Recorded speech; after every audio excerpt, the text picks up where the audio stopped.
मुंहिंजो नालो साईं कयो, मां ॻोठ हबीब शाह जो आहियां साईं। छा मसइलो थियो तव्हांजो? मसइलो सर अॼु शाम जो 6 बजे तक़रीबन 6 बजे टाइम जो 6 माण्हू ऐं 7 नामालूम हथियारनि ज़ोर ते असांजे ॻोठ ते हमिलो करे नंढड़ी खे ज़ख़्मी कयो। मुंहिंजी भाणेजी आहे। छा मसइलो हले थो तव्हांजो? मसइलो त कुझु बि न आहे। इन को तक़रीबन 10 ॾींहं अॻु में इन ई घर जे मथां उन्हनि अटैक कयो। इन्हनि माण्हुनि ऐं हिकु ॿ माण्हू ॿिया आहिनि, इन्हनि में अॻु में बि FIR थियल आहे। इन्हनि ते उहे मुगैरी आहिनि। हिकिड़े जो सचल,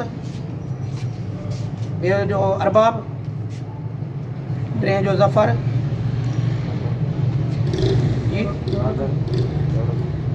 चार चौथे जो मुनीर। इहो तव्हांजो छा मसइलो हले थो? छाजी FIR दाख़िल थियल आहे उन्हनि जे मथां? पहिरियों उन्हनि ते इहो ई थियल आहे त असांजी ज़मीन आहे घर जे अॻियां, उहो कब्ज़ो करणु चाहिनि था असांजी ज़मीन जे मथां। उहा FIR दाख़िल थियल आहे उन्हनि जे जी मथां? हा, FIR दाख़िल थियल आहे। उन्हनि जवाबदारनि तव्हांजे मथां हमिलो कयो आहे? जी हा।